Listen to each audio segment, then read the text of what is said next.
เออายุจักปีนั่งล่ะ18 18 ปีป้าดเป็นผู้สาวกำลังขึ้นใหม่แล้วนี่ สิเป็นผู้สาวอ้อกะว่าแม่นอีกแล้วนี่ เนาะ เออ น้องอายุ18 ปีแมันบ่ โดย ยังเขาเฮียนอยู่บ่ โดยยังข่าวอยู่ โอ้ยังเขาเฮียนอยู่ บ่ เออเปิดภาพมากับพบพ่อกับผู้สาวกับบ่เคยพบเคยเห็นกับพ่ออะไรเนาะ ครั้งแรก แมนครั้งแรกที่ว่าเห็นทั้งสาวโสดสบายดีน้องล่ะ โดยสบายดี โดยสบายดีทางผู้สาวเนาะก่อนอื่นทางเอ่ยกับสิโคญาตถามซื้อทางเจ้าก่อนซื้อว่าจังไดน้องล่ะ ชื่อน้องไอ ซื้อน้องไอแบบนี้บอกเขาเป็นภาษาไทยกันน้องไอเนาะเอออายุจักปีน้องล่ะ 18 18 ปีป้าดเป็นผู้สาวกำลังขึ้นใหม่แล้วนี่ สิเป็นผู้สาวอ้อกะว่าแม่นอีกแล้วนี่ เนาะ เออ น้องอายุ18 ปีแมันบ่ โดย ยังเขาเฮียนอยู่บ่ โดยยังข่าวอยู่ โอ้ยังเขาเฮียนอยู่ บ่ ฮอดมอได้น้องล่ะ ความมหา โม มหาสิขึ้นฮอดม6แล้ว โดย กำลังสิปีนขึ้นเนาะเอาก็ได้ครึ่งหนึงเอาง่ายๆซะเนาะ โดย ครึ่งหนึงได้มันสิจบเลยเนาะสิเสียงเลยเนาะ โดย เออ ม.6 นั่นบ่ โดย สาวม.6 สาวม.ปลายอีหยังภาษาเฮาหั่นนะเนาะแต่ละมื้อจันทร์หาศุกร์นี่คือไปโรงเรียนทุกมื้อบ่น้องล่ะ โดยแบบว่าได้มันก็บ่มีรถในคณะหมู่ต้องมาหับเอาแต่ละมื้อ โอ้ไปเรียนซั่นน้องล่ะ โรงเรียนมอซจะเพชร โอ้อยู่ไกลเติบเลยเนาะ โดย ห่างกันก็ถือว่าไกลพอสมควรเผื่อหอดพุ่นหั่นนะขี่รถยังไปน้องล่ะ ที่เราจักกับหมู่ ขี่รถจักรกับหมู่ บ่มีรถโรงเรียนรับส่งบ่ บ่มี อืม ถ้าแบบว่าหมู่บ่ได้มาหับก็คือบ่ได้ไปหันบ่มีรถ เฮียนน้องบ่มีรถจักคันเลยบ่ โดย โอ้ เพื่อนชาติบ้านช่องน้องอยู่ไสอันนี้ค่ะ อยู่ใกล้ๆแถวๆนี้แหละ ใกล้ๆแถวนี้ โดย ขออยากถามน้องหลานถ้าน้องหลานมีพ่อมีแม่ปะ พ่อกับแม่น้องอันนี้ทางกันตั้งแต่น้องยังน้อย โอ้ ๆอยู่ เนาะ กับพ่อเฒ่า2 คน โอ้คือไป พ่อกับแม่แยกทางกันไปคนละทางเลยบ่มีไปอยู่นำลูกเลย โดย อ๋อ โอ้ยันว่าพ่อไปทางแม่อยู่ลูกหรือว่าอันลูกอยู่พ่อกับแม่สินะ เนาะ สลับ แม กัน น เนาะ แมนแมนแมน นี่ก็ไปคนละทางเลย ป้าบ่แมนเลย แม่พ่อกลับไปเอาเมียใหม่แม่กลับแยกไปคนละทาง โอ้ บ่แมนความหมายที่ว่าจะถามนะคือความหมายว่าเจ้าบ่มีรถมีลาอีหยังสักอย่างนี่นะแบบพ่อแม่จะไปไสแบบนี้หั้นนะ อ๋อแม่พ่อกับแม่ ก็คือแยกทางเรียบร้อยเลยเนาะ โดย แยกทางกันถือว่าโดนเติบบ่น้องล่ะ ได้ประมาณ5 ปี6 ปีได้ แยกทางกันนั่นแหละ โดย โอ้สร้างว่าเนาะคนเฮาคือว่ามันเป็นเรื่องธรรมชาติเนาะในเมื่ออยู่นํกันแล้วบ่มีความสุขอยู่นํกันแล้วไปกันบ่รอดก็ต้อง ดูแลเป็นทุกข์จังซี่นะ แม่ เนาะ นแม่นก็ต้องมีเหตุผลของเพิ่นแต่ว่าแยกทางกันเนาะแยกทางกันไปเติบโตลูกเต้าก็ต้องเบิ่งนํกันไปพ่อเจ้าส่งเงินส่งทองมาให้เจ้าอยู่บ่ บางทีแบบส่วนใหญ่ก็คือแบบว่าเมียเราหันแบบบ่หันก็ไปยุ่งกับเฮาค่ะนะ อืม กับน้อง คือแม่เลี้ยงน้องท่าน โด เพื่อย ให้พ่อนี่เข้ามาหาน้องอีก โด เพื่อย ให้เขามายุ่งเกี่ยวไปตัดขาดพอลูกจังซี่ โดย อืม ได้จังไดพ่อเฮ็ดตามแม่ใหม่บอกพ่อว่าได้ได โดย โอ้ก็คือทางพ่อนี่ก็บ่เข้ามายุ่งเลย โดย ทางแม่เด้ทั้งหลาย ถ้าแม่ก็ติดต่อมาค่ะนะแม่ว่าโอนเงินมาให้อยู่เทื่อละ500ค่ะนะ โอ้ แต่กะแบบว่าโอนมาให้กะแบบมันต้องได้เสียค่าเฮียนอหย่างหลายอย่างเนี่ยค่ะ อืม คุ้ม พอเฮาไปอยู่ในวัยเรียนพอค่าใช้จ่ายมันก็คือว่าแต่มันต้องมีแน่นอน โดย ใช้สิออกไปหาเงินเองก็ห่วยมีแต่เสาร์อาทิตย์เนาะ อืม โดยอ่ะปัจจุบันอยู่กับผู้เฒ่า2 คน โดย ห่วย อยู่กับพ่อเฒ่า2 คน บ่เฒ่าจะจักปีน้องล่ะ 86 ห่วย โอ้ ผู้เฒ่า80 ปีแสดงว่า 86ผู้ใดสิไปสิล่ะ 86 ปีแสดงว่าข้างนอกนี่ต้องดูแลผู้เฒ่าเป็นบ่นี่นะ โดย ดูแลผู้เฒ่าแน่ไปโรงเรียนแน่ โดย การอยู่การกินในแต่ละมื้อเด้ทั้งหลายเนาะไปใช้มาจังได มันกะพอได้กินนี่แหละ ใครเป็นคนหา น้อง ตัวน้องเองบ่ โดย ถ้าว่าเมื่อใดมื้อหนึงไปโรงเรียนจังซี่ได้ซะ แบบว่าถ้าแม่โอน อืมเอาง่ายๆซะเนาะก็คือทั้งแม่เจ้านี่เพิ่นบ่ได้ถิ่มบ่ได้ปะแต่พอเพียงแต่เพิ่นไปหาเงินอยู่ฝั่งไทย โดย และถ้าว่าอยู่นํกันหาเงินอยู่บ้านเนี่ยมันเอากันบ่รอดน้องหล่ะเนาะ โดย ข้าวก็ต้องได้ซื้อแม่นบ่ โดย หันเด้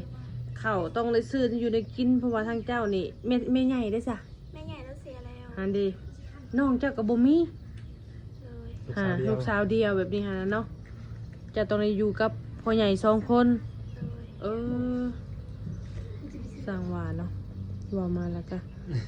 ในการที่ว่าไปหาเงินแบบขอโทษในการที่ว่าไปหำไปเฮียในการใส่เงินหยังละมื้อละจักพันจ้ะ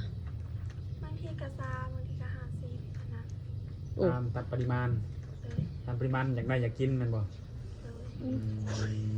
โดย โดย คือว่าเลยเนาะเป็นผู้สาวเนาะอายุ17 18 ปีมันก็ต้อง20หรือว่า50มันก็เป็นเรื่องธรรมดาเนาะมันก็บ่ได้ทุกมื้อเนาะ แม่นโดนเทื่อ มันก็จะเป็นอันนั้นก็อยากได้คืออันนี้ของก็อยากมีสินะเนาะ โดยโดย ของที่มันขาดก็เป็นต้องซื้อผมว่า อืม เป็นการห้ำเฮียนที่จะเนาะขาดแต่รถบ่ โดย อยากมีรถขี่ไปเป็นของตัวเองสบายไปสบายมาแมันบ่ โดย รถนี่รถจักรบนรถถีบนั่นนี่ก็ได้บ่ รถจักร ในรถจักรรถถีบกูสิปั่นบ่ไหวเนาะ เบิ่งจังโรงเรียนน้องว่าเนี่ย อย่างเช่นรถไฟฟ้าสิได้บ่รถถีบไฟฟ้าจังซี่นะ ตั้งแต่แรกๆนะแบบไปหันไปหนีไปออกแบบเข้าไปแบบเส้นที่กระทบเองที่กระซานนะ โอ้ มันยากเนาะเฮาสิไปเวียกทางอื่นมันยาก ไป เนาะ เบิดทางทางแค่ใด บ่แม่นว่าสิล่ะเขายันยามฝนตกหั่นเด้มันช็อตได้ เนาะ มันเป็นกระแสไฟฟ้าเด้ แบบขับร้ายบางทีมันก็สดเอง แม่มันก็สิใหม่เนาะมันออกฮ้อนเนาะมันเป็นไฟฟ้าเด้ตัวนี้ก็มีเสียงอีก ทางน้องไออายุ18 ปีปัจจุบันอยู่กับพ่อเฒ่า2 คน เลย พ่อแม่แยกทางพ่อแม่พาเงิน ส่วนพ่อนี่เป็นนี่แม่ใหม่ เลย อืม ที่ว่าชีวิตทำว่าลำบากมันก็ลำบากอะไรเนาะเงินซื้อเขาวได้แสนนะ นั่นซื้อเขาเพราะบางทีกับแม่โอนมาให้1,000ก็ซื้อเขา โอ้สูงสุด เดือนหนึ่งแม่ให้รายมาได้สูงสุด สูงสุด3,000 3,000 เลย ทีเดียวบ่หรือว่าทยอย ทีเดียวเลยให้ซื้อเขา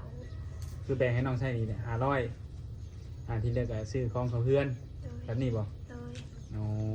เพิ่นคือเพิ่นแบ่งไว้ให้อยู่แล้ว เลย โอ้ถือว่าเก่งเดี๋ยวได้การใช้บริหารเงิน 3,000นี่เนาะ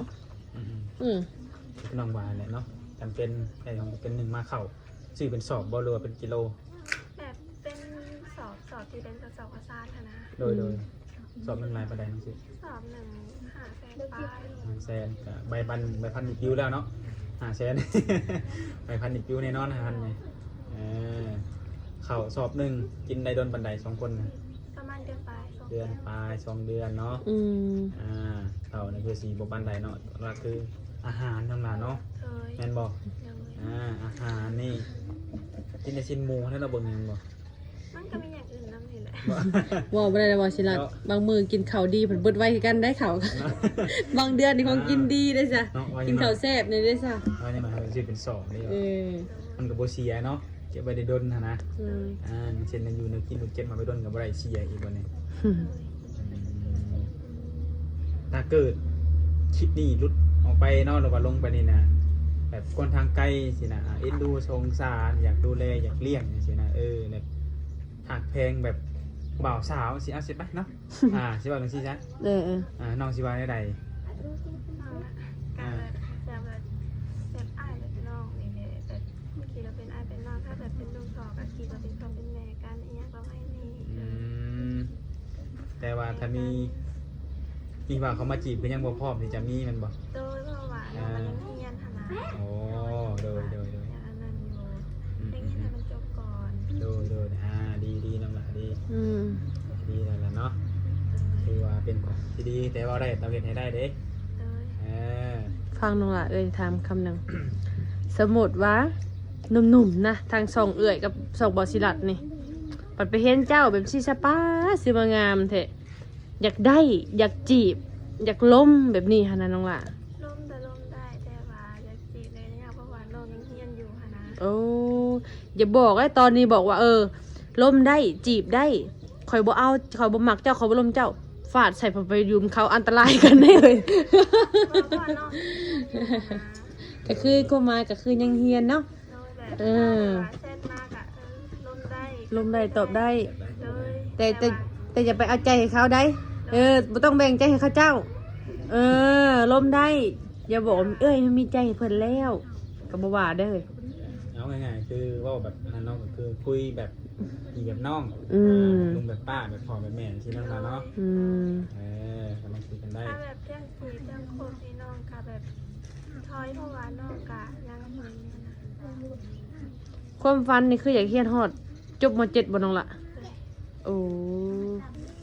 ความฝันเพื่อจะเฮียนฮอดจบม.7 เพื่อสิได้แบบว่าไปเฮ็ดโรงจักรโรงงานอยู่ไสก็สามารถเฮ็ดได้แบบสิเนาะมีใบประกาศเนาะที่ว่าอยากได้เรียนจบม.7 เนาะ อาชีพของตัวเองไงสิมีอยู่บ่สำหรับน้องคิดไว้หั่นนะ พ่อพาน้องนะที่อยากได้ก็คือน้องอยากได้บ้านหลังหนึ่งแล้วก็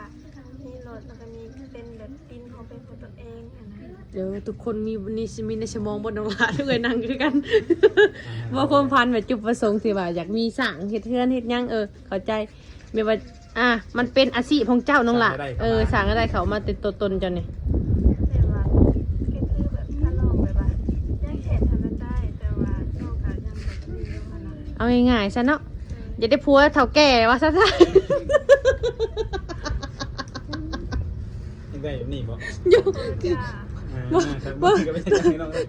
พอยากได้สิเป็นจังคือบ่ยากได้เราบ่ได้ เอาน้องอยู่ที่นำไปเฮียนเนาะมันก็ยังคิดบ่เห็นคิดบ่พอเฮ็ดยังนั่นแหละ เดี๋ยวสิบอกอย่างเดียวหาผัวรวยว่าสิ สบายบ่ได้เฮ็ดหยังบ่ เกิดมาบ่ต้องเฮ็ดหยังกินแล้วก็นอนเท่านั้นก็ว่า โยกน้องล่ะคนเฮามันก็ต้องมีการที่แบบว่าความฝันเนาะแต่ตอนนี้เฮายังบ่ฮู้ว่าเฮาสิฝันไปอยู่ไสแต่ว่าความหมายเนาะทุกคนถ้าเจ้าจบม.7 หรือว่าอายุเจ้าใหญ่คุณนี่เจ้าอาจสิฮู้ว่ามันเป็นจังไดเนาะ มีความอยากได้ แม่นตอนนี้ยังบ่อยากได้ดอกทั้งหมดคิดยังได้เหมือนกันเฮ็ดบ่ได้เรียนอยู่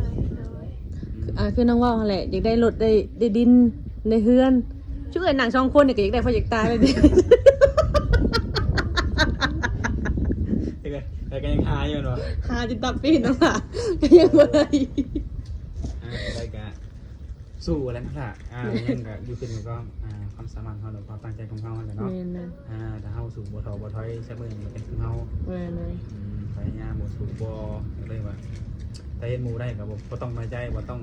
ไปอิจฉาหมู่ โดย เฮาก็ต้องเบิ่งหมู่เป็นตัวอย่างว่าหมู่ได้มานี่จากนครนำแรงตัวเองบ่หรือว่าได้มาจากไสสินะแต่ทางที่อยากได้มาจากนครแรงตัวเองเพราะมันจะยาวนาน มันคง มัน เนาะ คงพร้อมคือในเรื่องการทำมาเฮียนกับตัวเนาะให้เราตั้งใจเฮียนนั่นแหละเรื่องของมงของหักเป็นเบนเนี่ยจักหน่อยมีนะเดี๋ยวเราก็ต้องมีแหละคุณบ่าวเซลนะ บ่ต้องเว้นน้องละคมไปรถ ขี่แล้วว่า ยังมันแบบเว้นแม่นะแบบเราก็ยังเรียนนะ แม่นเว้นได้ก็ดีคือกันเนาะอะไร แต่ตามนั้นแหละเนาะ แม่น ได้จังไรไงต้องให้ทางผู้ใหญ่เพิ่นหรือว่าผู้ที่แบบชอบซื้อคนถึงอย่างเนาะเขาต้องพิจารณาเบิ่งสอนได้หรือบ่ได้ทุกคนเนาะ แม่น เลยมันนี่ก็คือสิบุญยังไงเนาะซ้ำเลย โดย ก็เลยปิดคลิปนะครับจบคลิปไปพอกันในโอกาสหน้าไปเลยเนาะโดยสบายดี โดยสบายดี